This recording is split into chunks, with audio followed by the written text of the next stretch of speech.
अस्सलाम वालेकुम नाज़रीन, आप यूट्यूब चैनल देख रहे हैं। मैं इमरान खान। साबिक़ वज़ीर-ए-आज़म पाकिस्तान इमरान खान साहब को एक और सज़ा सुना दी गई है आज, और ये कल फैसला महफूज किया गया था, आज सुना दिया गया। अच्छा, इससे पहले जो इमरान खान के खिलाफ फैसले सुनाए गए हैं उनमें एक साइफर वाला मुकदमा था। अभी 4 दिन के अंदर अंदर ही 3 फैसले हो गए। एक साइफर वाला मुकदमा था, एक मुकदमा था तोशाखाना वाला, और एक ये इद्दत वाला मुकदमा था। मेरे ख्याल में इस तरह के 10 और मुकदमे भी होते तो कोई फर्क नहीं पड़ता, लेकिन ये इद्दत वाले मुकदमे में मुझे जाती तौर पे बहुत बुरा लगा। देखिए, हम एक ऐसी सोसाइटी में रहते हैं जहां खवातीन का एहतराम किया जाता है। हम एक ऐसी सोसाइटी में रहते हैं जहां पे माओ बहनों का और बेटियों को सांझा समझा जाता है, उनका एहतराम किया जाता है। आप सब इस बात की गवाही देंगे कि मैंने जिंदगी में कभी भी किसी की निजी जिंदगी के ऊपर ऐसे प्रोग्राम नहीं किया, कभी भी कोई वीलॉग नहीं किया।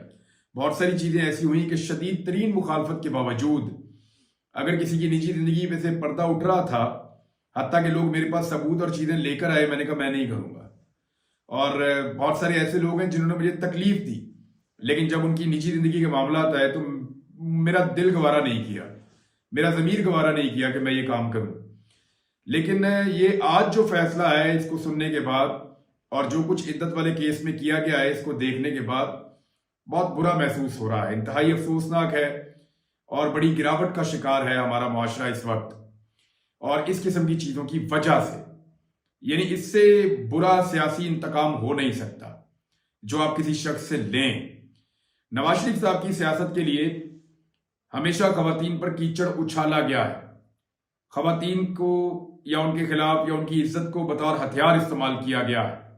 मिसाल के तौर पे मैं आपको बता देता हूं, मोहतरमा बेनज़ीर भुट्टो साहिबा की तस्वीर लेकर, उनकी वालदा की तस्वीर लेकर, उनके चेहरों के नीचे अजीबोगरीब किस्म की तस्वीरें फिक्स करके, उस दौर में ये फोटोशॉप नहीं होता था, तो वो हाथ की सफाई से बना के और उसकी कॉपीज करवा के मियां नवाज शरीफ साहब ने जहाजों से और हेलीकॉप्टरों से फेंकवाई थी, ताकि बेनज़ीर भुट्टो साहिबा की करैक्टर असैसिनेशन की जा सके, उन्हें जलील किया जा सके पब्लिक में।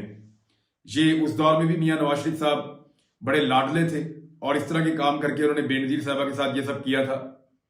फजलुर रहमान साहब के खिलाफ इन्होंने एक फिल्म आर्टिस्ट थी, उनको बतौर हथियार इस्तेमाल किया, इलेक्शन लड़वाया, वहां पे भी इन्होंने इज्जत से खेलने की कोशिश की। इमरान खान की अहलिया जब जमायमा वो उनके साथ थी तो उनके ऊपर बड़े घटिया इल्जामात लगाए, इवन स्मगलिंग का और पता नहीं कौन कौन से, वो भी मियां साहब के खाते में पड़ता है। उसके बाद फिर मियां नवाज शरीफ साहब ने, यानी रेहाम खान को इनकी पार्टी ने जिस तरह इस्तेमाल किया, उनकी लिखी हुई किताब को और उसके कुछ ऐसे सफहात या पैराग्राफ निकाल कर लाए जिनको रेहाम खान ने कभी नहीं छापा। रेहाम खान ने अपनी किताब में बहुत सारे पैराग्राफ नहीं छापे, लेकिन उनको पब्लिक किया PMLN ने और उनके ऊपर प्रोपेगेंडा किया। यानी वहां पे भी कीचड़ उछाला और गंद उछाला। ये जो कुछ भी अदालत में हो रहा है, आप राना सनाउल्लाह और इन जैसे बहुत सारे MNAs और PMLN की क़यादत, नवाज शरीफ, मरियम नवाज, इन सबके मुंह से आप ये बातें पहले सुन चुके हैं। ये इंतहाई गिरावट का शिकार हो रहा है मामला, और एक सजा सुनाई गई है। सजा आप किसी और केस में भी सुना सकते थे, उम्र कैद सुना दें, सजाए मौत सुना दें, ये सारी सजाएं रिवर्स तो हो जाएंगी। पाकिस्तान में ऐसा इतना भी अंधेर नहीं है कि केस का सर पैर है नहीं, और जो फैसले हैं वो गलतियों से भरे पड़े हैं, इसके बावजूद सजाएं सुनाई जा रही हैं। साइफर वाले मुकदमे में आप देख लें, मैंने उसके ऊपर एक वीलॉग किया था, आपके सामने ये सारी चीजें, वहां से कुछ नहीं निकलेगा, जब अपील में जाएगा फारिग हो जाएगा। तोशाखाना वाले में आप देख लें, जिन लोगों ने गाड़ियां निकलवाई जो इलीगल हैं, जो रूल्स हैं तोशाखाना के, रूल नंबर 11 वो ये कहता है कि गाड़ी आप ले ही नहीं सकते। अगर तोशाखाना में किसी को गाड़ी तोहफे में मिली है तो वो नहीं रखी जा सकती, बल्कि वो गाड़ी वापस करनी पड़ेगी। सरकार का एक महकमा है, वहां पे वो गाड़ी देनी पड़ेगी।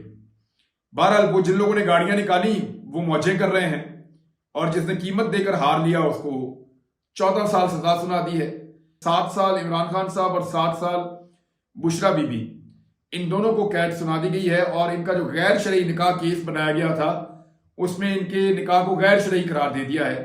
यानी ये तो ऐसा लगता है, मैंने अपनी जिंदगी में पहली दफा सुना है। कुछ लोग कह रहे हैं कि ऐसा कभी हुआ ही नहीं, ऐसा कभी हिस्ट्री में नहीं हुआ कि मियां बीवी कह रहे हैं हमारा निकाह बिल्कुल ठीक है, और वो कुरान पाक पे हलफ भी दे रहे हैं, और अदालत जो है वो चंद लोगों के कहने के ऊपर ये कह रही है नहीं जी इनका निकाह ठीक नहीं है।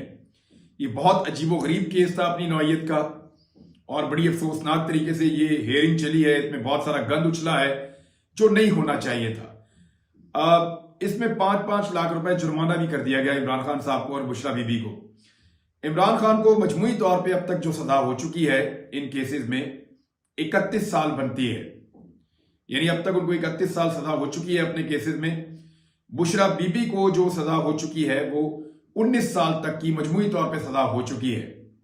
इमरान खान का कहना क्या था इस केस के फैसले के बाद, वो उसी तरह से रिलैक्स, यानी ये इंसान को तोड़ने के लिए और उसको जलील करने के लिए या उसकी हिम्मत को तोड़ने के लिए ये एक आखिरी हथकंडा हो सकता है कि आप उसकी इज्जत के ऊपर हमला करें और ऐसी चीजों के ऊपर बात करें जिससे उसको आप डीफेम करें या उसको आप जलील करने की कोशिश करें। तो इमरान खान साहब ने जो बयान दिया वो भी इससे मिलता जुलता। उन्होंने कहा जी ये केस मुझे जलील करने के लिए बनाया गया। फिर इमरान खान साहब ने कहा कि पूरी कोशिश की गई है कि मुझे इस केस में जलील किया जाए। फिर इमरान खान ने और कहा कि 200 के करीब केसेस मेरे ऊपर बनाए गए हैं, ना मैंने कोई डील की है ना मैं कोई डील करूंगा, मर जाऊंगा कभी डील नहीं करूंगा, ये इमरान खान साहब ने कहा। अच्छा, ये इमरान खान साहब उस मौके पर कह रहे हैं कि कल इमरान खान साहब ने दावा किया था कि बुशरा बीबी से राब्ता किया गया था कि इमरान खान साहब साइफर के मामलात पे और दीगर मामलात पे खामोश हो जाएं और 3 साल के लिए खामोशी इख्तियार करें और अपने घर जाकर बैठ जाएं और 3 साल के बाद इमरान खान साहब को लेवल प्लेइंग फील्ड मिल जाएगी और उनके केसेस खत्म कर दिए जाएंगे। ये इमरान खान साहब ने कहा कि उनको ये ऑफर किया गया था लेकिन उन्होंने कोई भी डील मानने से इनकार कर दी और उनका ये कहना है कि मेरी डील सिर्फ साफ और शफाफ इंतखाबात के लिए है। यानी बातचीत का रास्ता तो सियासतदान कभी भी बंद नहीं करता, अगर कोई उससे बात करे तो वो जरूर बातचीत करता है क्योंकि सियासतदान बातचीत ही कर सकता है, हथियार तो उसके पास होते नहीं है। तो उनका ये कहना है कि मैं बातचीत का रास्ता तो खुला है लेकिन डील नहीं करूंगा। डील सिर्फ एक है कि साफ और शफाफ पाकिस्तान में इंतखाबात करवाए जाएं। साथ में इमरान खान साहब ने कहा कि तोशा खाना में मुझे जो सजा दी गई है वो आज तक किसी को पाकिस्तान में नहीं दी गई। यानी तोशा खाना से बेशुमार लोगों ने मुफ्त में चीजें ली हैं, बेशुमार लोगों ने चीजें पैसे देकर भी ली हैं, बेशुमार लोगों ने चीजें और तरीके से भी ली हैं। तो उनके खिलाफ तो किसी के खिलाफ कोई कानूनी कार्रवाई नहीं हुई आज तक। हत्ता के गाड़ियां तक ली हैं जो इलीगल हैं, वहां पे भी आज तक सजा नहीं हुई। लेकिन यहां उजलत में बड़ी तेजी से केस चला के इमरान खान के खिलाफ सजा दिलवाई गई है। इमरान खान ने कहा कि नवाज शरीफ को सुप्रीम कोर्ट ने नाअहल किया, जीआईटी बनी मगर केसेस खत्म कर दिए गए। शहबाज शरीफ के खिलाफ एफआईए का मजबूत तरीन केस बना हुआ था, वैसे वो भी बहुत अजीबोगरीब केस था, वो जिसमें जाली अकाउंट वाला था, जिसमें वो फौत हो गया, अल्लाह ताला उसको जो है उसकी गुनाह माफ करे। शहबाज शरीफ साहब का एक चपड़ासी था, शहबाज शरीफ साहब के मुख्तलिफ मुलाजमीन थे, उनके अकाउंटों के अंदर अरबों रुपए निकल रहे थे, अरबों रुपए छोटे छोटे मुलाजमीन के अकाउंटों के अंदर से निकल रहे थे। हमजा शहबाज के अकाउंट में बहुत सारा पैसा कहां से आया, शहबाज शरीफ कहते हैं हमें पता ही नहीं चला कौन डाल गया। तो इस तरीके के इन्होंने जवाब दिए हुए थे और वो केस भी खत्म कर दिया गया। तो इमरान खान साहब ने कहा कि मुल्क में 400 ड्रोन हमले हुए थे और इनमें से कोई नहीं बोला था और अब बाहर से एक गुलाम आ गया है, वो नौकरी करेगा उनकी। ये इमरान खान साहब का कहना था। इससे पहले भी इमरान खान साहब कल भी स्टेटमेंट्स दे चुके हैं कि मुझे डील ऑफर की गई, मैंने नहीं की। आज वो खुलकर कह रहे हैं कि 200 केसेस बनाए गए हैं, ना मैं डील की है ना मैं डील करूंगा, मर जाऊंगा कभी डील नहीं करूंगा। और ये भी उन्होंने कहा कि मेरी डील अगर होगी तो सिर्फ ये है कि साफ और शफाफ पाकिस्तान में इंतखाबात करवाए जाएं। अब ये केस की हकीकत क्या है, देखिए सुप्रीम कोर्ट ऑफ पाकिस्तान का पहले भी ये फैसला एक मौजूद है कि जब औरत कह दे कि उसकी इद्दत मुकम्मल हो चुकी है तो वहां बात खत्म हो जाती है, उस पर फिर सवाल नहीं उठाया जा सकता। तो यहां बुशरा बीबी ने जो है वो बाकायदा कुरान पाक पर हलफ लेकर बयान दे चुकी हैं, वो इमरान खान साहब भी दे चुके हैं। लेकिन इसके बावजूद अदालत ने जो मैक्सिमम सजा थी, ज्यादा से ज्यादा 7 साल हो सकती थी इस केस में, अदालत ने 7 साल कैद की सजा सुनाई है इमरान खान साहब को। और जज बशीर साहब जिन्होंने इमरान खान साहब के खिलाफ तोशाखाना वाला केस चलाया था, उन्होंने पहले छुट्टी मांगी थी, वो बीमार हो गए थे कि मुझे छुट्टी दे दी जाए, लेकिन फिर उन्होंने अपनी छुट्टी की दरखास्त वापस ले ली थी और ये फैसला सुनाने के बाद अब दोबारा उन्होंने अपनी छुट्टी की दरखास्त दे दी है और उन्होंने कहा कि जब तक वो रिटायर नहीं हो जाते तब तक अब उन्हें छुट्टियों पर भेज दिया जाए। ये है जी सिचुएशन। बाकी आप लोगों को सब कुछ समझ आ रही है। 9 मई की मनसूबाबंदी पर वासिक कयूम अब्बासी, सदाकत अब्बासी और दीगर कुछ लोग वादा माफ गवाह बन गए हैं इमरान खान, शेख रशीद और दीगर कुछ लोगों के खिलाफ। अच्छा, और बयानात भी दे दिए हैं अदालत के सामने। अब सदाकत अब्बासी अगर आप बयान दे रहे हैं कि इमरान खान ने 9 मई के लिए कहा, तो सदाकत अब्बासी वो शख्सियत हैं जिन्होंने 9 मई को खड़े होकर सड़क के ऊपर वो ऊंची आवाज में कह रहे थे, और वो वीडियो मौजूद है, कि इमरान खान का हुक्म है कि तोड़ फोड़ नहीं करनी, आप लोगों ने अपना पूरा मन एहतजाज करना है और तोड़ फोड़ नहीं करनी। 9 मई का दिन एक बड़ा बदकिस्मत दिन है, बड़ा अनफॉर्चुनेट है।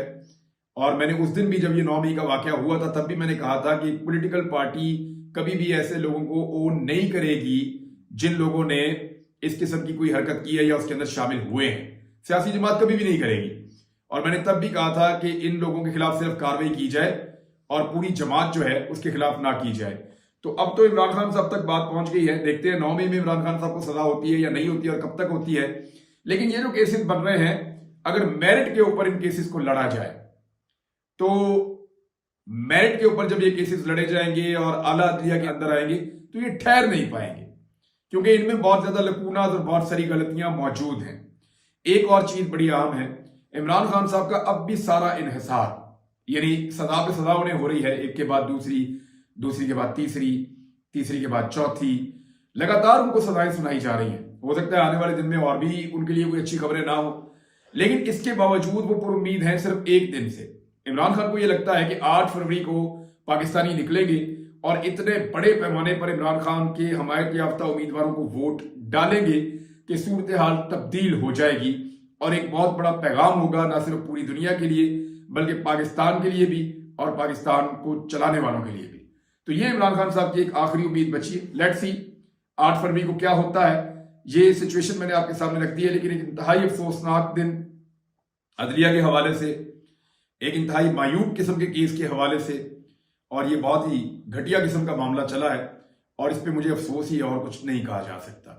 अब तक के लिए इतना ही। अपना ख्याल रखिएगा, अपने चैनल का भी। अल्लाह हाफिज।